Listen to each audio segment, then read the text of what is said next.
Good morning and welcome to the Poverty Environment Action webinar for this month. My name is Anna and I'll be just taking you through some housekeeping rules. We hope you'll have a fantastic session this morning. And one of the ways to make it fantastic is to have some participation. So in order for you to participate, you can either use the chat function or the Q&A function that you'll see at the bottom of your screen. You can write your questions in there and we'll be able to respond to them. Or if you would love to ask the question yourself, raise your hand. You can also see that. And once you raise your hand, we'll then give you access and our facilitator, Jacinta, will be able to alert you when you have the access and you can ask your question. We'll have 2 plenary sessions this morning.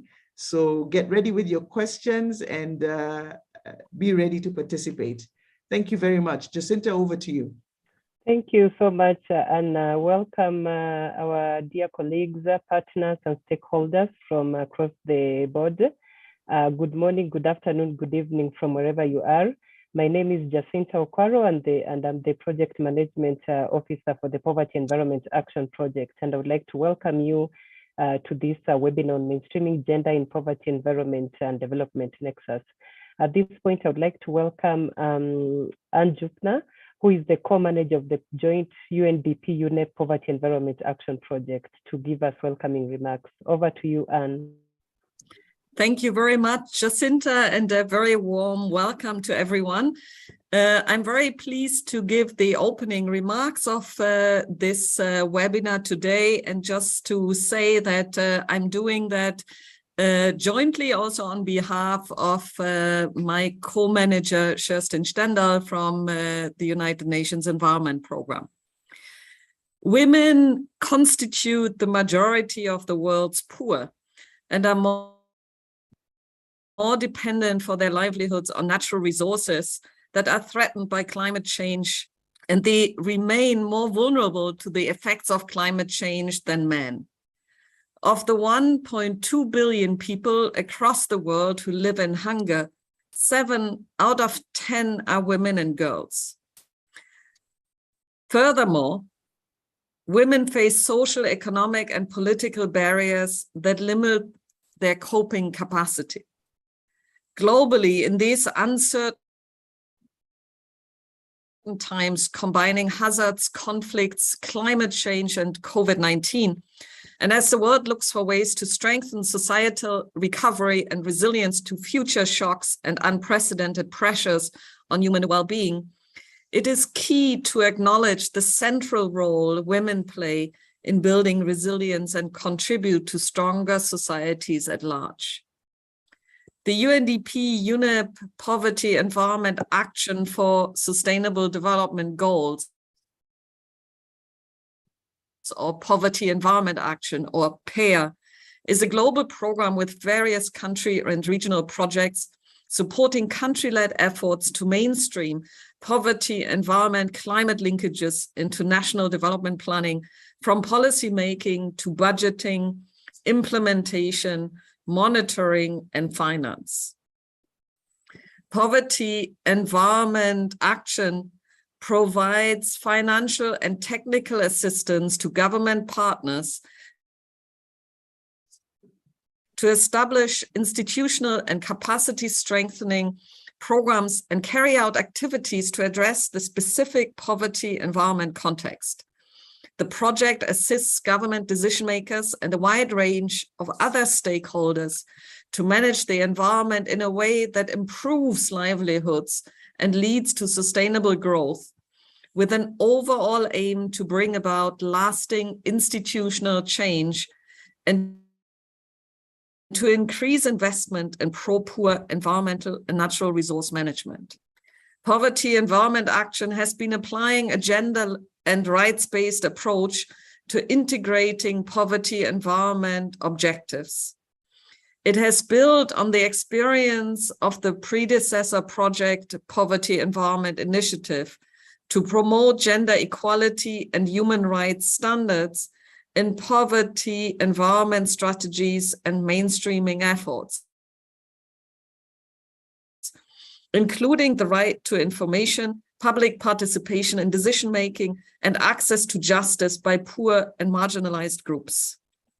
Different PEA countries and projects have been working on gender mainstreaming to address the discrimination, exclusion, which generates and sustains poverty, the unsustainable management of natural resources, and which inhabits access rights of the poor to natural resources and other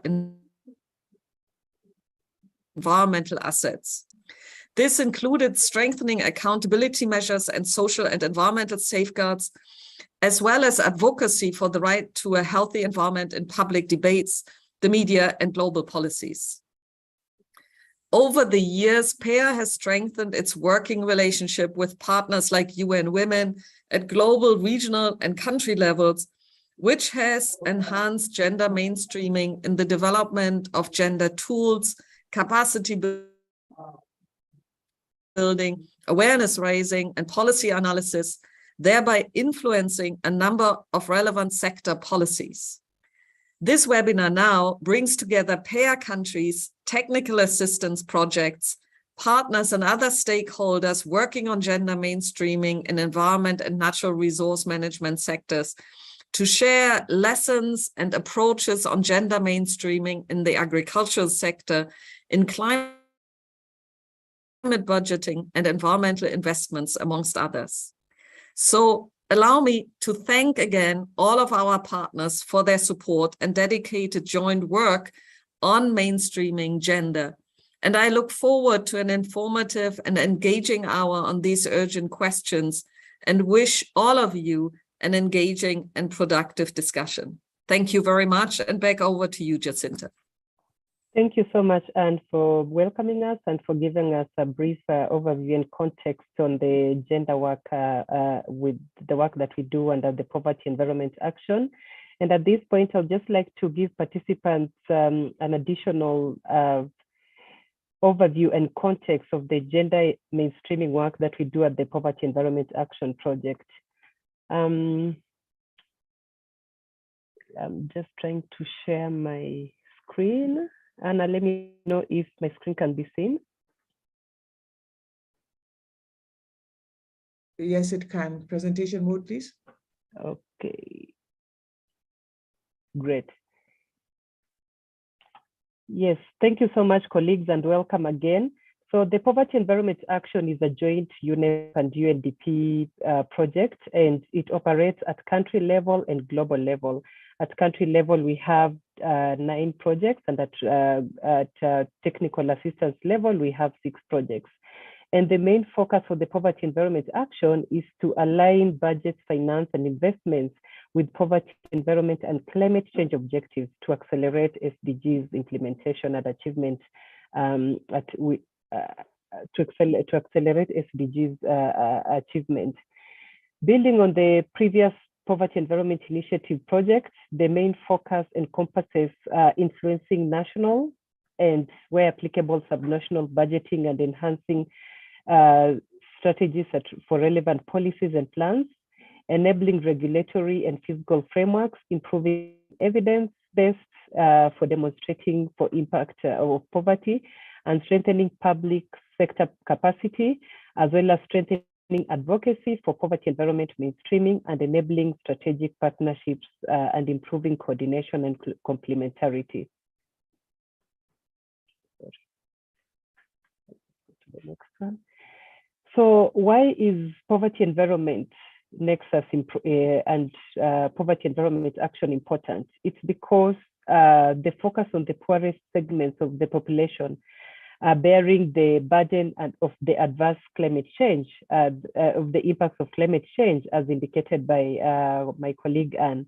Therefore, there is need to scale up the efforts for integrated environmental sustainability and climate change in broader economic growth. Poverty Environment Initiative pioneered approaches to addressing poverty environment mainstreaming in national development, planning, and implementation. And now we have concerted efforts that need to be leveraged with this experience, addressing the barriers and areas of weaknesses. So this background is important to show why we now have the poverty environment nexus, because it has the environment and natural resource management aspect, it has the social development aspect, and it has the economic development aspect. All these aspects, while addressing the issues of poverty environment challenges, you have to use integrated approaches to ensure that sustainable development enables countries to understand, access, and make decisions on the interdependence of the social, environmental, and economic aspects of development. And to bring this together, we need an integrated approach. And how does gender come in? Gender forms the social aspect of the integrated approach because it includes the contribution of both men and women in both development and impacts of the environment and the natural resources that they're using. Therefore, as an important aspect of the integrated approach, gender is directly linked to the poverty environment nexus. Both the Poverty Environment Initiative and the Poverty Environment Action have had stronger references to poverty, equity, and marginalized groups, including women and indigenous groups.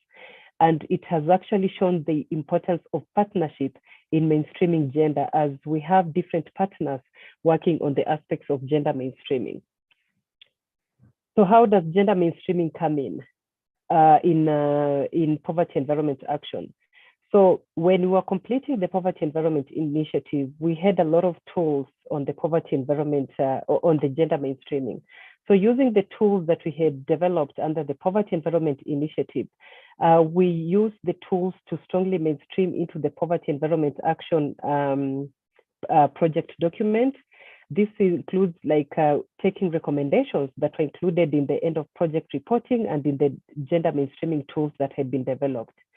And then since then, the focus of the project has mainly been on promoting gender equality and the human rights standards. And initially we had seen the focus of the poverty environment action. We try to ensure that gender mainstreaming is included in all the 8 focus areas that I have listed previously. And in project implementation, how do we ensure that gender mainstreaming has been included in all the aspects of project implementation? First of all, at country level, we try to ensure that countries' analysis and analysis and data are generating sector-specific evidence that include gender mainstreaming in the evidence that is being generated at country level. We have examples from Myanmar, we have examples from Rwanda, we have examples from Indonesia and Tanzania, where they develop specific tools on poverty environment mainstreaming. And within those tools, we have the aspects of gender that have been mainstreamed within the broader tools of poverty environment analysis. And we'll hear later on about the detailed examples from country level.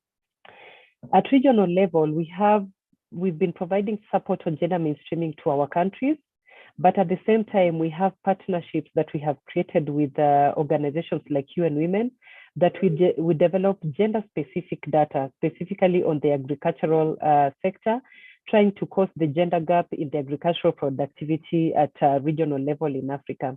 We have developed a number of tools in over 5 countries. We have developed regional analysis of the specific tools, and we have continued to share these tools at regional and global level to show the evidence that gender gap in agricultural productivity actually contributes to environmental sustainability at country level, and then it also contributes to more poor people at local level. We also have developed gender sensitive strategies. Now that is after developing the specific analysis, we go into developing specific strategies that address the gender gaps that we work on at country level. We have identified at country level and also at regional level. So using the data that has been generated, we influence policy, we influence development of strategies, we influence development of activities that are gender sensitive.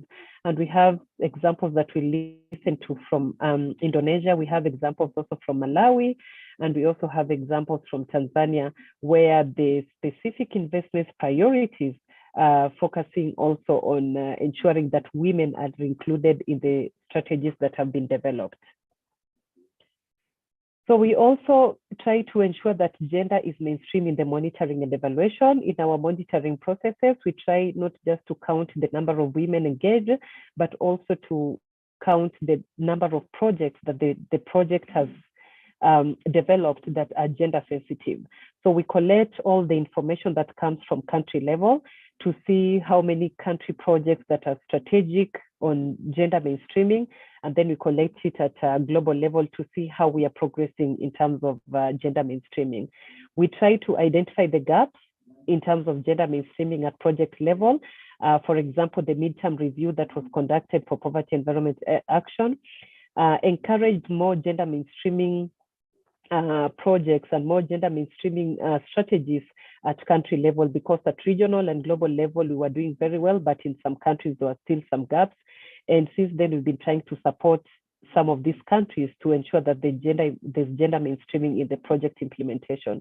We also try to ensure that there is the gender aspect in the project reports, that gender data is included. And also in the evaluations and in the lessons learned report, we try to ensure that we are also learning lessons, not just general lessons on poverty environment mainstreaming, but on how we can continue strengthening gender in the poverty environment nexus, because gender continues to be a very important aspect in the development field, and it is one of the areas that is going to ensure that the achievement of SDGs is reached at both country level and at also global level.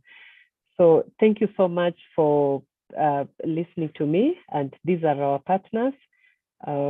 I think I will stop sharing, and at this moment I will welcome my colleague from Indonesia. We'll welcome our colleague from UN Women. UN Women has been a partner of Poverty Environment Action for over 5 years, and we've been generating gender-specific data at both country level and at also regional level. And we'll just hear from UN Women how we've been working and how the different aspects of collecting this data at country level works, and how the UN Women uses this data in their project implementation. Thank you. Welcome, Mejabin. Hi, good morning, everyone. Thank you. I hope you can hear me clearly and see me well. So I'm really excited to be here. I think, we've been a partner, as Jacinta just finished saying, with the Poverty Environment Initiative action for a number of years, from the previous iteration through now, and hopefully will continue to be a partner and work closely with our colleagues. So just for those who may not know very much about UN Women, UN Women is one of the youngest UN entities. The mandate of UN Women is a triple mandate. One is to look at sort of the normative frameworks and the laws governing countries, and even beyond in terms of treaties, where we look at how we mainstream gender and make them more gender responsive. We have a second mandate, which is the coordination and capacity building and support to the UN system around gender equality. And then the third mandate is around program implementation at country level and on the ground. So there are multiple mandates that we have. And I think that this is one of the strengths that we bring to this partnership, is that we can work across the different levels and also connect between the different levels and the dots that we have. So UN Women has a strong portfolio in the region and across Africa on climate smart agriculture, and really looking at women's empowerment through the climate smart agriculture space. And this is where we look at how we can really connect with the issues of women and rural women in the agriculture sector, while also being able to connect with this project, which looks very much at the same sort of issues around the poverty environment nexus, while at the same time linking it to development and economic development and women's rights. So overall, I think some of the points were touched on, and I will reiterate them here and then go into a bit more of our discussion. But partnership is extremely important for gender equality and the empowerment of women. And it's not just because partnership is, a good principle in terms of development, but in order to work on women's rights and gender equality, you need partnership, because gender can very easily be seen as a politically sensitive topic. It can also be perceived as a foreign agenda very easily. And so, you can just very easily just Google women's rights and you'll see what's happening in the news around the world around these issues. So it is a highly politicized space sometimes, and women's bodies and women's rights generally are. So therefore, we need to work very closely with our partners on this to ensure that whatever we are promoting and prioritizing is in line with the national visions, the national cultural sensitivities, but at the same time, we are actually addressing some of the issues. So the one of the, well, two of sort of approaches that we take around this is the first is that we use very much evidence and data to promote and to identify the issues that need to be addressed. And I'll go into some of the findings later on, but that is one of the key sort of blocks of advocacy that we use, where data is the primary starting point. The second sort of very important starting point is to have the government buy-in. And government buy-in in this case brings them along with us from the very beginning. So it's not something that's seen as a foreign agenda, but it's an agenda that you work on together, looking at the evidence and looking at the priority issues in the country or in the context where we're working. So in terms of the partnership that we've had with the UNDP and UNEP in this project and in this initiative, we've done what we call the cost of the gender gap in agriculture productivity studies. And in this case, we have used pre-existing data from the National Bureau of Statistics. And these were large surveys that were done with the support of the World Bank, where they have been looking at agriculture productivity, and it's the agriculture index that they have been doing. And then we've used this data that was already collected to do a gender analysis of that data. So the UN Women sort of expertise that was brought in was to look at how we do the analysis, developing that methodology, and then working through that to come up with the findings. In terms of partnership, the first step in this partnership has always been a discussion with government. And in this case, the discussion with government has been even to obtain the data to start with, because the data sets that we would like to use are sitting with the National Bureaus of Statistics. Though they are available if we worked through the World Bank, for example, to be able to get it. But in the spirit of partnership and to have the government on board with us from the very beginning, the dialogue starts with the government. Usually the ministry is responsible for gender and agriculture, and then also with the Bureau of Statistics to sort of have a clear understanding of the analysis that we want to do. And this is a key step. And we found that when we don't have this step, later on, we have a lot more problem around the advocacy and the findings of the study, and I'll get back into it a bit more. But so once we have the data, then again, there's a lot of steps on data cleaning and ensuring that it is in a way that can be used and there are no gaps in the data and it is of quality. In some cases, the data, for example, was provided in a different language from what our analysts were working in. So we also had to go through a step of translation of the data sets so that we can actually understand what is being said. So there's been a lot of steps in there. But then we go into the validation process. So once the analysis is done and we have some recommendations that we think that are key, we would have a validation with the government, again, making sure that they're front and center in this conversation, and we bring them along with us. So the validation here is also a capacity building opportunity, because we go through the data with them, we go through the analysis with them, and together we come up with the agreed, excuse me, the agreed recommendations of what needs to be done to address the challenges that we see. And then finally, we have the recommendations. And again, in the validation meeting, we have the recommendations. We are able to develop a roadmap with stakeholders and government, so that there is more probability that we're able to implement that roadmap and actually have some real results happening, rather than just another report. And we've seen this where we did this, for example, in Malawi, but also in Ethiopia and some of the other countries, where we worked with the governments to work on the recommendations, validation. And from that, in Malawi, for example, we even had the partnership being so strong that the government included the recommendations into their work plan and costed and budgeted for them, and then allocated resources for implementation. And we really saw some real interventions coming out of it, where we saw women having, for example, more access, rural women farmers having more access to climate information, as an example, so that they could really adjust their planting and agriculture practices towards the climate issues that they were seeing, but they didn't have data before. So now that they knew that the rains were going to be late, they were able to then adjust their planting cycles, for example, towards that. So I think, that's just an example of around the partnership pieces. The other one bit that I want to talk about that I don't think I have talked about, but I think it was raised by somebody else, is the importance of having men in the conversation. And gender equality is we're talking about gender equality, which includes both men and women.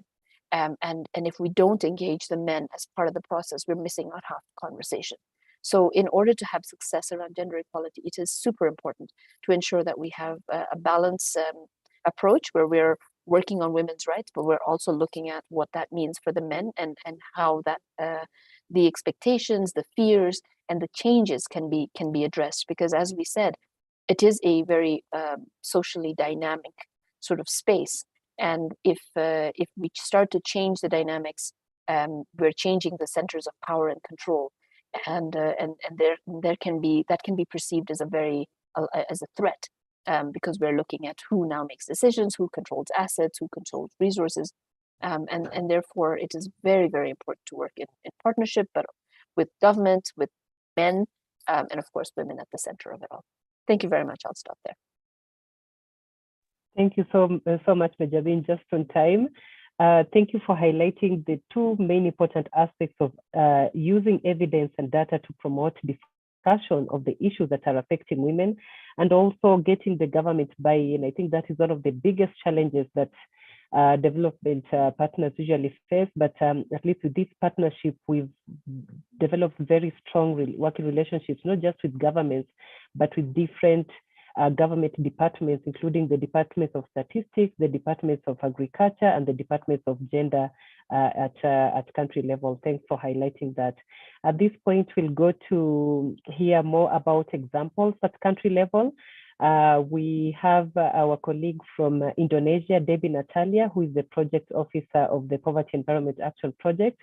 And Debbie is going to speak to us about examples of gender mainstreaming in the data analysis and implementation of the climate budgeting tagging process in Indonesia. Welcome, Debbie. Yes, thank you so much, Jacinta. Let me share my screen. Okay, I hope everyone can see my screen here. Okay, yeah. Okay, first of all, thank you so much for having me today. Our project actually has been supporting by the UNDP and UNEP through technical assistance for PA Indonesia for long times. And today I will share about the Indonesia experience on gender responsive climate budgeting. Before that, I would like to also share about how the government of Indonesia has a commitment to tackle the climate change. Here we can see how the government has a strong commitment to tackling the climate change. This is shown by the determined and also published the NDC documents. Recently, the government also has updated and enhanced its NDC with the new target on GHG emission reduction. Which is the amount of the target is 31.89% unconditionally and also 43.20% conditionally, which will also align with the long-term low carbon and climate resilience strategy 2050 with efficient to achieve net zero emission by 2060 or sooner. Under the climate-related policy, gender also mentioned clearly here on how to promote, consider its obligation to the right of development, including gender equality, empowerment of women, and also intergenerational equalities. For the adaptation of climate change, we also can see here there are three main focus areas, which is the climate resilience, including economic, social, and also economic and environmental. To support in achieving the target on GHG emission reduction and also climate resilience, the collaboration and funding are needed. So since 2012, the Ministry of Finance, with support from the project, has actively conducted several policy studies on public funding for climate change. And in 2016, the Ministry of Finance with UNDP firstly implement climate budget tagging. As we also know, the climate budget tagging here is a tools to track and monitor the funding for climate change program from the sectoral ministries. This process is very useful for the government of Indonesia, particularly in enhancing the transparency and also accountability of climate change budgeting. Also, we use the CBT data to develop and also issuance of Green Sukuk. Green Sukuk is Sharia financing for refinance or financing green project in Indonesia. Furthermore, with support from PA technical assistance, our initiative also expanded into the gender activities, particularly on how to integrate and promote gender into the climate change budgeting. In Indonesia, there are several regulations as a framework, and if we can see here, for example, on the National Midterm Development Plan 2020 until 2024, is specifically mentioning gender and climate change as one of the mainstreaming strategies. During our activities, our main government here, I think I also echoing what Benjamin mentioned earlier, the partnership with the stakeholders is very important. During our project implementation, our collaboration with the government here from the Ministry of Finance, of course, as a main counterpart, and also we collaborate with the Ministry of Women Empowerment and also Child Protection. And since our activity are also from the planning and budgeting system, we also collaborate with the Ministry of Development Planning. Through this activity, we introduce what we call gender responsive climate budgeting to identify outputs or program on mitigation and adaptation, climate change, where the ministry can tag or mark their budget more than one thematic areas, namely gender and also climate change. Here we call it co-benefit tagging. Here, I also would like to share about the milestone of gender-responsive climate budgeting in Indonesia. Since 2019, we had conducted an initial study on gender-responsive climate budgeting, which aims to see potential sectoral ministries who has two thematics program, which is gender and of course climate change. Then in 2020, we also have, together with C4, we conduct a comprehensive assessment on leveraging climate finance for gender equality and also poverty reductions, as well as a report on piloting results on gender transformative change.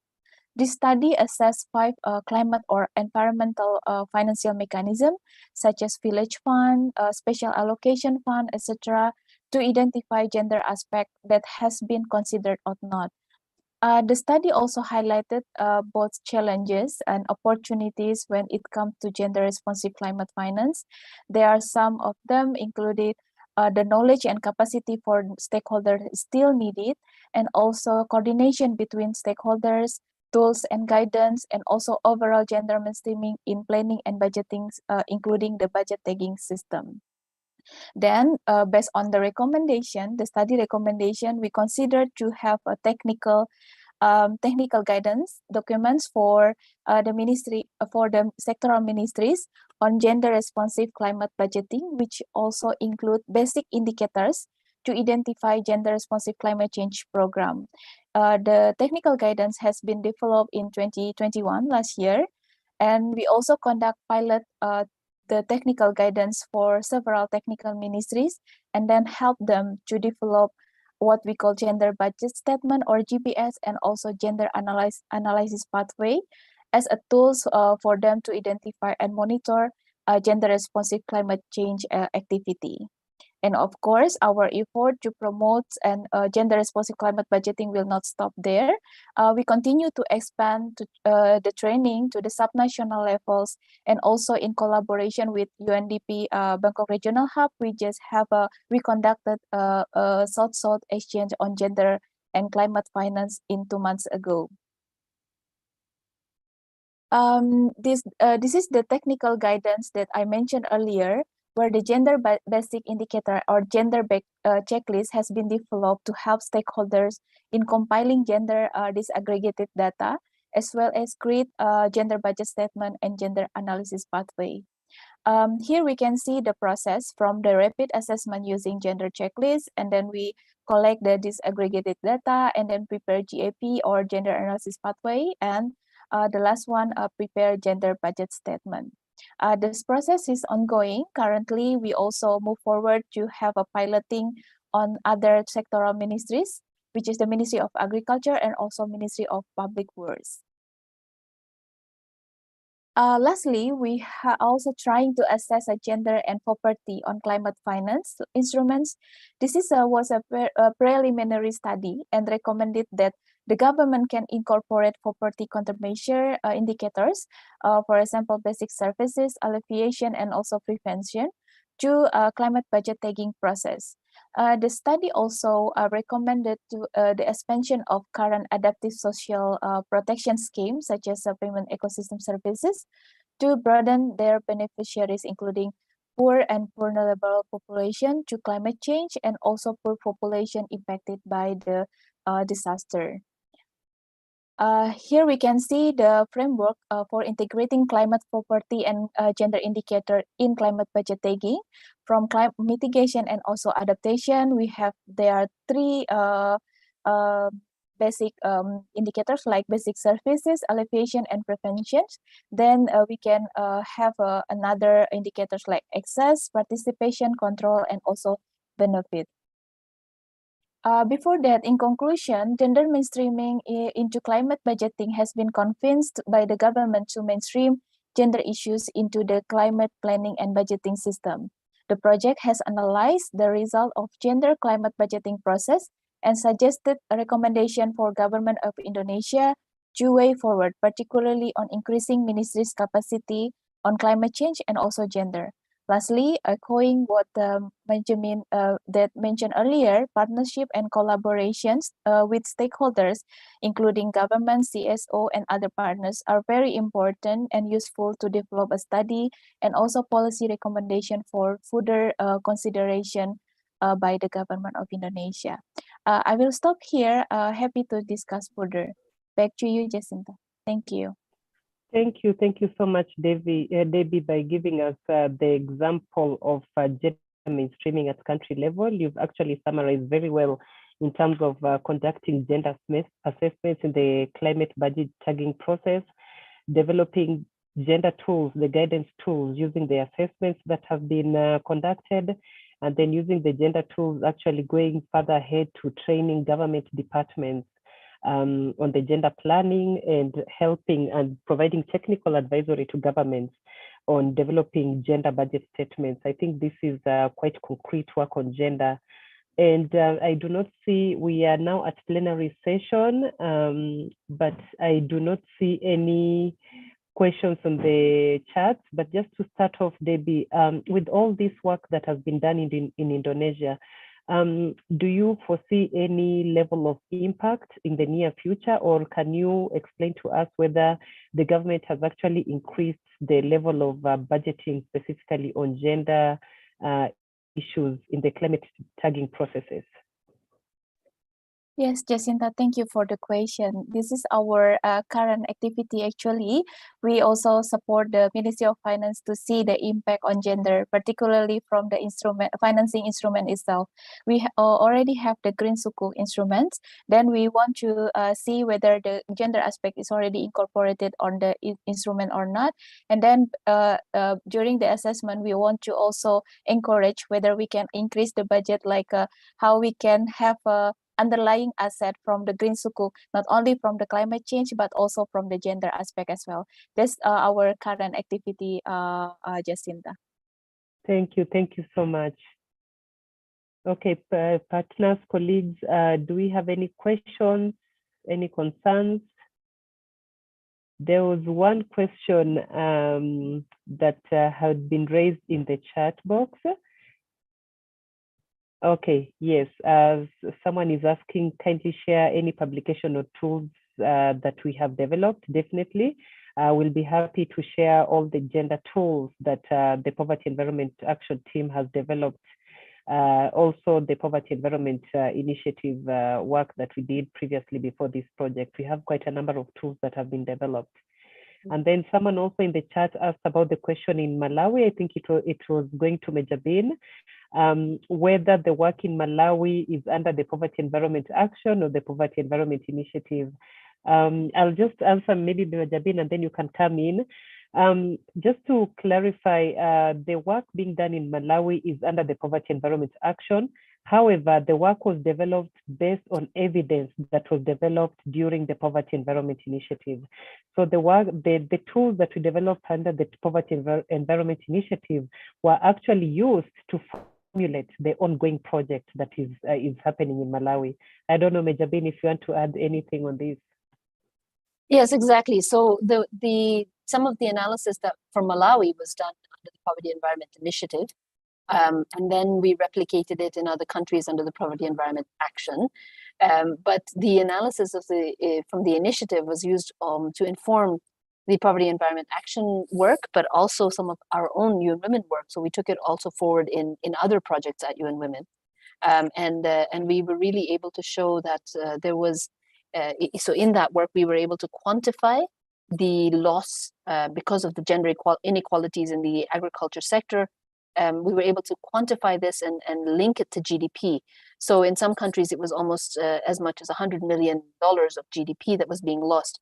And this was very powerful information that we could then use to inform our programming and to inform advocacy and national level partners around what investments are required and what we are losing. Thank you. Thank you so much, Major Bean. Any other question from participants? I do not see any hand up. I think at this point now we'll move into detailed analysis for Malawi to give us more details and insights into how this gender mainstreaming works at country level. And I would like to introduce my colleague Eta Mangisa. Eta is the project manager of the Poverty Environment Action in Malawi. Welcome, Eta. Thank you, Jacinta. Good morning, good afternoon. My presentation is on the joint programming to enhance. I think I need to share a screen with that.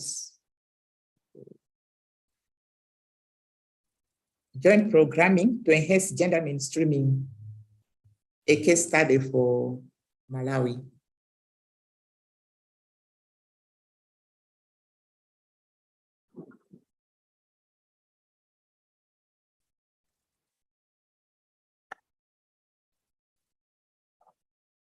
So by way of introduction,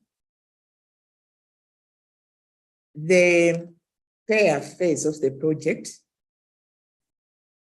was conceived following a study on the gender gap in agriculture productivity, which was done during the PEI phase. So the presentation is a reflection at the design stage, as well as what has happened during implementation. So at the time we're designing the project, we looked at the UN environment national level, where there was the aspect of mainstreaming environmental law in institutions and prosecutor training. And then FAO also had ongoing work on strengthening community resilience to climate change. Their work, they were using interactive learning as well as the household approach, which is borrowed from IFAD. Then from UN Women, they also had an ongoing project on empowering women through a climate resilient agriculture.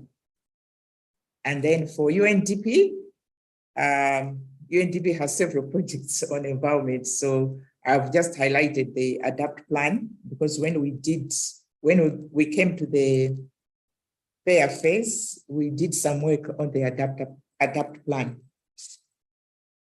So for why we are saying why women in climate smart agriculture, actually for the fair phase, we also had climate smart aquaculture. We did some work on that.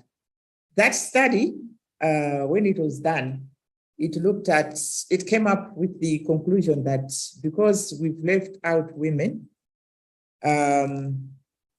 due to their problems in accessing agriculture inputs, even in finding resources to buy fertilizers, then we still have 1.2 people in poverty. But if we make access to financial resources, to agricultural inputs, even to extension services, then 1.2 women will be taken out of poverty. So this just summarizes its status of UN Women, that we indeed have gender gaps in agricultural productivity. Women, the unpaid care work which they do, there are gender differences in access to key farm inputs, and also barriers to accessing information. So all this was used in developing the programs under the pair. Now, when it came to implementation, what happened? Our colleagues in UN Women were able to mobilize resources from the local bank, Standard Bank in Malawi, as well as KOICA. KOICA is a Japanese development agency. And they were able to come up with programs addressing women empowerment in climate smart agriculture, value chain addition. So that will be actually the subject of a 4.5 minutes video at the end of my presentation. FAO, they continued, and also apart from imparting knowledge to the farmers, to the communities, they were able to document lessons from the local people. We had the challenge of armyworm in the country. So for the local people, instead of using chemicals, they didn't have the chemicals, but together they were able to come up with a solution to the challenge, which in essence was just getting fish, the small fish or the size of the fish fingerlings, mix it with sugar and then pour on the maize plant. So as the ants go to, they're after the sugar and the fish as their food, so they end up also eating the armyworm, and that way their maize gardens were protected from further armyworm infestation. Now for UNDP and UN Environment, several studies were conducted and also trainings conducted. During the training, we jointly trained, especially the agricultural extension workers, because for our pair phase, we realizing that Malawi, 80% of the population are rural and practicing subsistence agriculture. So let's make extension services available to the local people. So we specifically targeted extension workers and making sure that within these extension workers, even the female extension workers benefited from the knowledge. So all this was done. And then through that joint effort, we came up, there was a conference last year on climate action. But before I get to that, that table just shows the results. Maybe this would be further work or proof of what the previous speaker, I think, was explaining about the UN work in Malawi. And in this table, it's also just summarizing what the what was done for UN Women especially, and their lessons are also used in the FAO work as well as the UNDP work. For UNDP work, we didn't have any activities on the ground per se. So but we worked together with UN Women to identify the green houses and provided our own technical knowledge on that. And also when it comes to irrigation, providing the technical knowledge for that. I can see I'm running out of time. Yeah, that's the last slide. So on the last slide, we are just basically looking at the sustainability of the strategies which have been developed through the joint programming. So for the gender mainstreaming, leveraging what we call the household approach. So for FAO work, UN Women, even the other UNDP programs have adopted this as a means of ensuring that we mainstream gender. Then we've also come up with various manuals on SDG localization, women, entrepreneurship, community livelihoods. And every country wants to develop. In Malawi, we've supported government on revised guidelines on environment and social impact assessment. So those guidelines now include poverty impact analysis, and even the gender aspect has also been strengthened in those guidelines. So yeah, in terms of my talking, thank you. We can now come to the video, which will be beamed from, yeah, from the organizers. Over.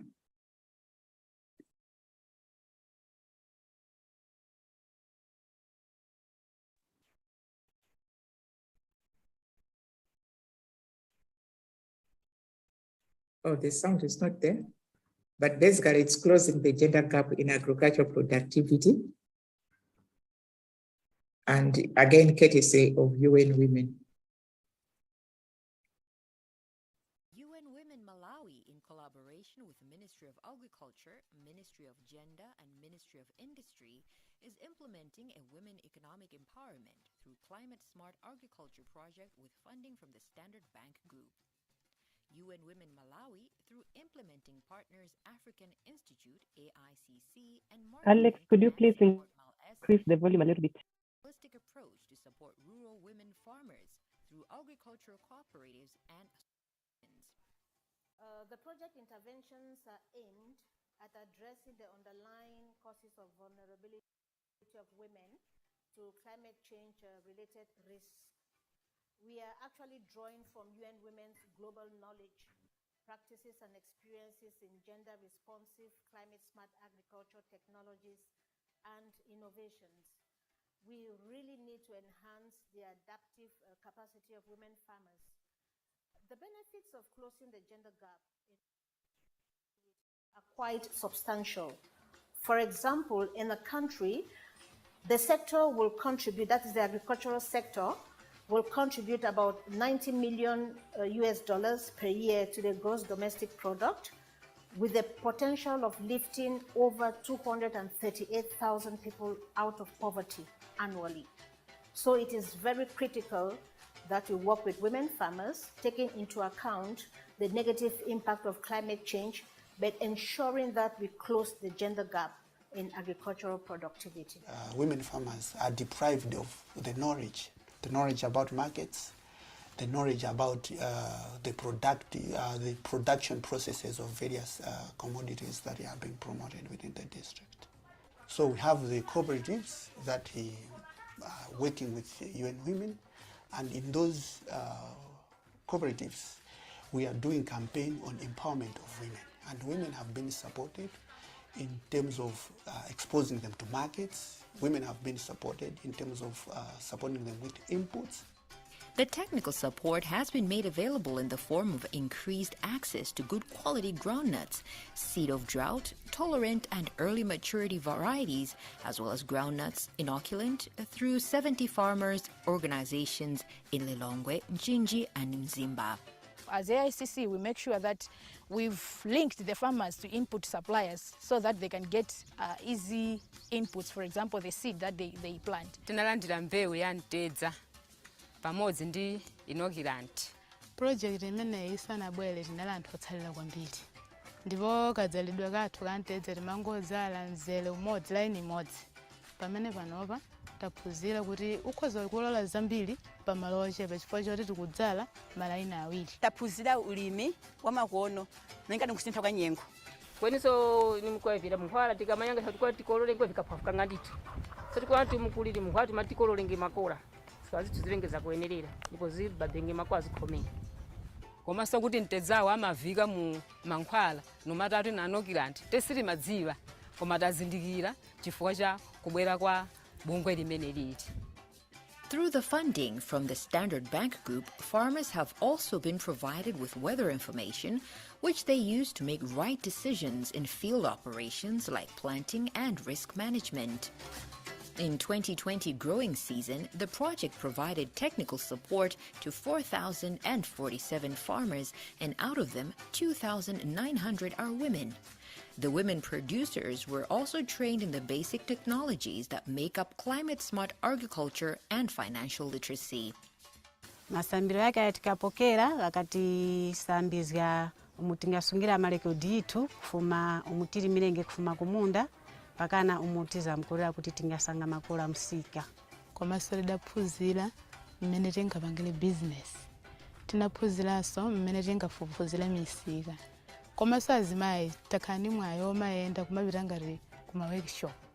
Telenaka niona amati kodaba mbali pa ntchito apo ayi kugwiritsa ntchito maphunziro amene timatenga kukopa lero vikuja azaulimi kalimidwe kamakono.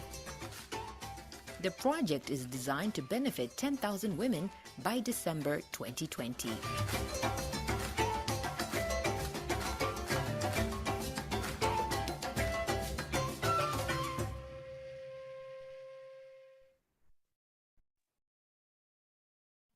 Thank you.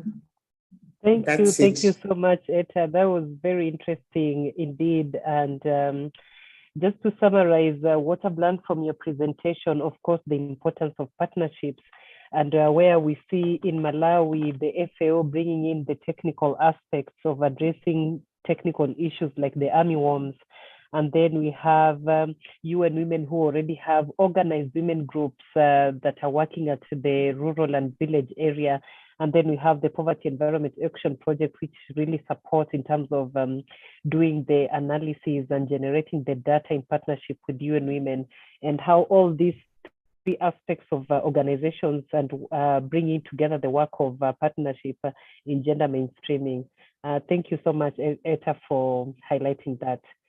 At this point, we'll go to our final panelist, Ms. Ko, who is a gender equality expert and the team leader of gender in Bangkok. Welcome, Ko.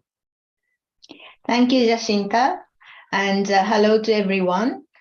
In my presentation, I will be presenting a sort of a conceptual approach to gender mainstreaming, having heard from other speakers on practical examples and approaches that had actually been demonstrating results on the ground.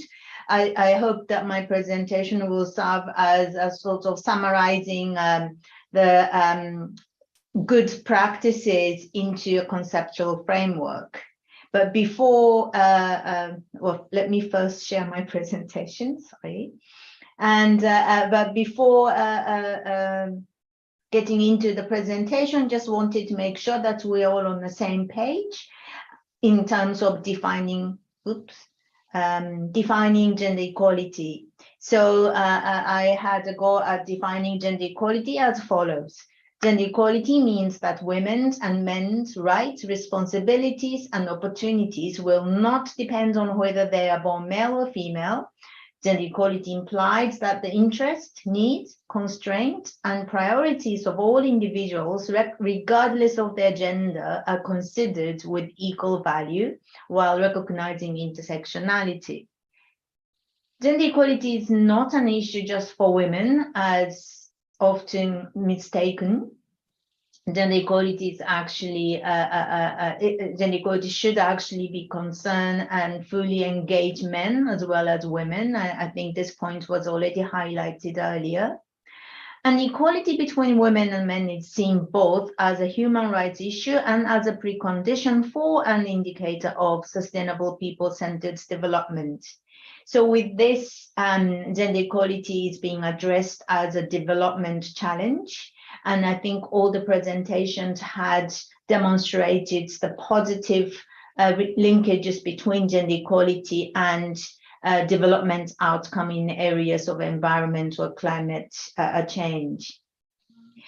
And when we talk about gender mainstreaming, we are not talking about adding something onto a body. So that it's not just adding a red dot to green. When we are talking about gender mainstreaming, we are actually changing the color of green by adding red, and it becomes purple. So we are actually promoting change. When we succeed in gender mainstreaming, the context in which we are working in will be different at the end. It will not be the same as before. And for gender equality changes to happen and be sustained, we need to make changes in 3 different areas. The first area is agency area, and this is probably the most straightforward examples of changes in gender equality. This is when individuals or groups of individuals sometimes increases their assets or resources, including knowledge, not just cash, but also access to growth opportunities. And in this case, we also include issues like time in agency area. So often we find women are constrained in terms of their own control over own time. And that's mostly because of their responsibility of taking care of unpaid care work at home, which has been disproportionately given to women within household and in communities. In agency, of course, we talk about voice. So if we don't have women and men having equal voices in decision making, we are not having gender equality. And also those who don't have equal level of voices need to have their agencies improved. So in order for gender equality to happen, we really need to make changes in agency area, but we also need to make changes in the other 2 areas, which are structure and relational. The structure refers to both formal and informal structures. So they cover both social norms and legal and policy frameworks, as well as institutional architecture. So how, for example, policies are being developed by whom, what kind of institutions within government are involved, and what about beyond the government, and how these are supporting or not supporting gender equality. So sometimes we know laws are not necessarily supporting gender equality, and that needs to change. We also know that many of the prevailing social norms are actually discriminating one gender, or in many cases, other genders as well. And we need to change that. And the third area that we need to make changes is the relational area, which means, and because gender equality is not an issue of just one group of people, but it's actually very much relational. When we say men and women are equal, that equality refers to the relational equality, right? So we need to make sure that men and women can relate to each other on equal terms, so one doesn't have power over the other. And if that's not the case right now, then we need to make changes. And only when changes take place in all three areas, gender equality, the improvement will become more sustainable. So how are we translating that framework into different practical examples? We've had many good examples.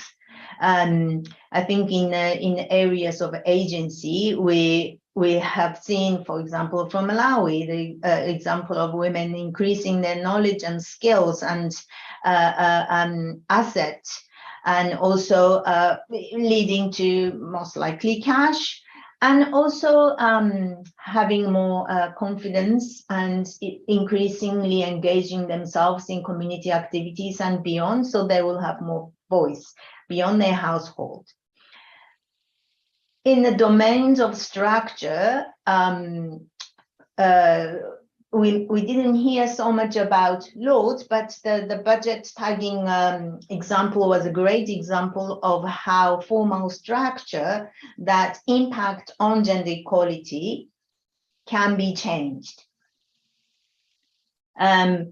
In this area, we also discussed, for example, service provisions. I think there was a reference to a different kind of services made available to women. And often the system of providing those services are not gender neutral, meaning that sometimes they favor one gender over the other, or sometimes the design of provision mechanisms are designed in such a way that they're only benefiting one group because that's how they are designed, whether it's intentional, not intentional. Other groups in the communities will find it difficult to access. For example, services such as bank loans are not always available to all men and women equally. So in some context, women need to clear extra criteria in order to get the same amount of money. And there are also issues of social norms which may dictate women's access to financial resources, because there may be a kind of a notion in their communities that women are not to be a given responsibility of handling a large amount of cash. Or there may be just even a policy saying that women need extra confirmation from her male family members that they are able to borrow money. So structure, which is a mix of formal and informal norms and practices and procedures and legislations, make differences in the level of gender equality. So if we can change those, just like the examples that's been discussed, we are able to reach gender equality. And again, I emphasize that the assumption here, which has already been proven, is that if we have gender equality, the outcome of our development work will be better, stronger, and more sustainable. And resilience of the communities involved will be strengthened. Now, in that last area, which is relational, we can be looking at obviously the issues of power dynamics. So we're starting from the household to community to national level, who is in power and who is not. And we need to change that. So if women are not represented in decision-making bodies at the community level or national level, and also within household, we need to change that. And we know this happens because across the world, we have just 1 or 2 countries which have achieved gender parity in the national parliament. So there are a lot of room for us to influence that. by the way, the task forces dealing with COVID-19 crisis, if you look at the composition of those task forces at the national level, almost all countries had one committee that was dominated by men. So if the decisions made from that kind of committee are not representing the concerns of everybody in the community or in the population, it's no surprise, is it? And support to access opportunities is also a relational issue, because you need to be supported. If you are not in a position currently to access opportunities, you need to be supported to reach out to the opportunities. So that comes from someone who already have that opportunity. And so if there is no such supporting systems, which is a relational matter, then we will not be able to improve the status of women who are currently marginalized or excluded from new technologies, for example. So in a way, giving extra support to women farmers in Malawi is a great example, because that shows how then you can influence that relational dynamics in the communities. And empowerment also, I mean, you can empower yourself, but others can also empower you. So that's also a relational issue. So those are how gendered differences play out, and these are where we as development organizations can make changes. Thank you very much. I'll stop here. Thank you so much, Ko. You've actually given us a brief training and reminder of what gender mainstreaming is in the definitions. You've actually shared the good practices and the bare minimum that is required, the conditions that are required to ensure that there is gender mainstreaming. I think that was very important, and it's actually a very good way of closing the presentations from the examples that we faced, but also now we know that in reality, this is what needs to happen to ensure that there's gender mainstreaming. Thank you for that. At this point, I would like to welcome questions. I'm also checking the chat box to see if there are any questions. I think we'll start with Mwambanga. I think you're asking a question from ETA, the fingerlings and the sugar initiative. I think that was implemented by FOO. It is really an innovative solution. How effective was the intervention? Are you able to answer that, ETA? Yes, it was very effective. Actually, there were several tests which the communities tried. They used local trees, shrubs, but the trees which were effective were poisonous. So they thought that this is not good enough. If it's poisonous, when we harvest the maize, it will poison us as well. So the most effective one and safe tool was the one using the sugar and fingerlings, where they just mixed the solution poured on the maize, and yeah, they were able to harvest in that year. The armyworm were mostly destroyed. Over. Thank you, ETA. And Debbie, there's a question for you. I think you've seen it in the chat box. Can I answer the question directly, Yes. Jacinta? Yes. Okay. Thank you so much for the question. Yes, from our support to provide recommendation and also convince the government on gender responsive. Before promoting the gender, climate budgeting haven't measured the impact on gender. So after we conduct some study, we found so many activities that actually receive positive impact from the climate budgeting, particularly for vulnerable peoples. For example, in Padamara village, West Nusa Tenggara in Indonesia, they use artesian well in her village, which constructed in 2018 by the government by using the state budget. The well became her and other peoples of her village as a main source of clean water when the groundwater wells run dry during the 8 months long extreme drought in 2018. So up to the 19% of the village population are farmers whose very livelihoods depends on the water availability. So although green water will exist, clean water remains scarce during a prolonged drought. So I think this is one of the of several examples of recent climate crisis that has exacerbated droughts through the archipelago nation. So I think that I can share with you for the example. Thank you for the question.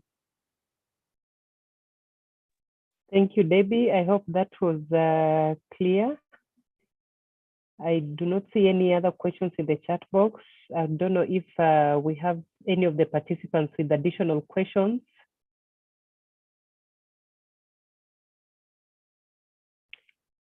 Okay, I do not see any questions. At this point, maybe just let me summarize what we have gone through in the last 1 hour and some 20 minutes. We have had the context of poverty environment action in terms of how we worked to mainstream gender in our project. And we've gone into the country level to see how our partners at country level are working to mainstream gender specifically through partnerships, generating the gender-specific data, providing capacity building and technical advisory to government representatives and even other partners that are working directly with women. We've seen the aspect of partnership is very strong in this project. And then we have actually learned also from CORE about the strategies for gender mainstreaming and the conditions required for gender mainstreaming. I think it's been quite a very interesting session, at least for me, I can say that. And I hope that we were able to learn something from this webinar. We will be happy to share any information that is required. And as requested by, I think we have 3 or so participants in the chat box who specifically requested for the tools that have been developed in Malawi and in Indonesia. We'll be happy to also share that. At this point, I'd like to welcome our co-manager, Chestin Standall, to give us closing remarks. Chestin, over to you.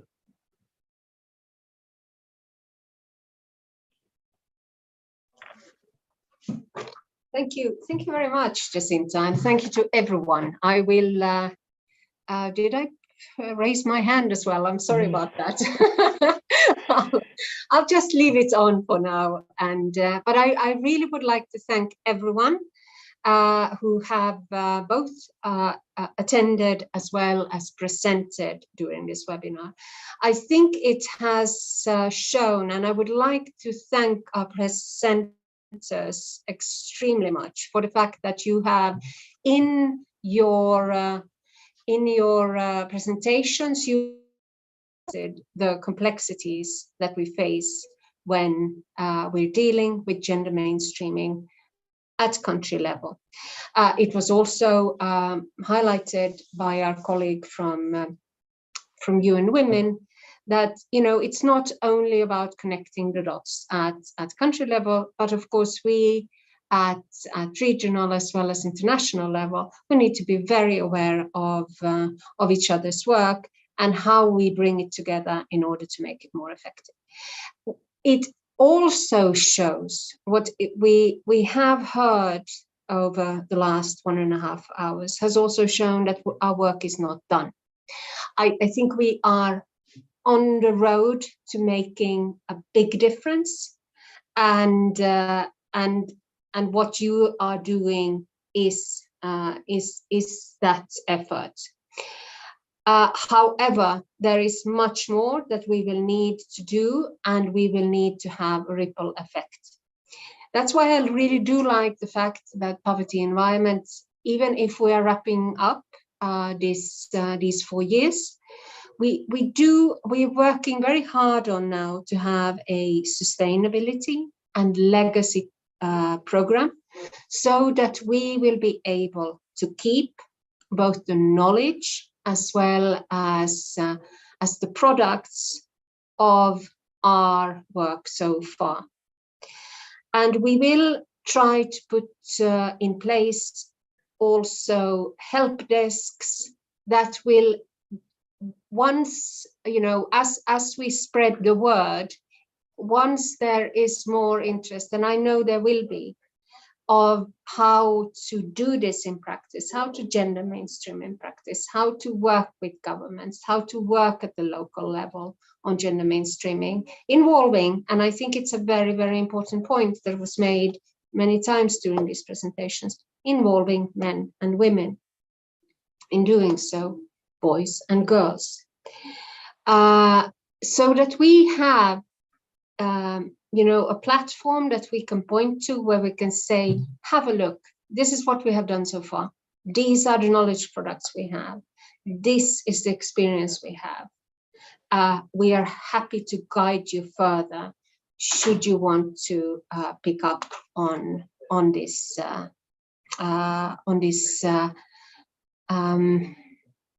activity on mainstreaming gender. So with this, I will not take more of your time. I really appreciate it, and again, as Anne noted in the beginning, I speak, of course, for both Anne and myself, for UNDP and UNEP, in thanking you profusely and warmly for your extremely insightful and well presented thoughts today. Thank you very much. Over to you, Jacinta.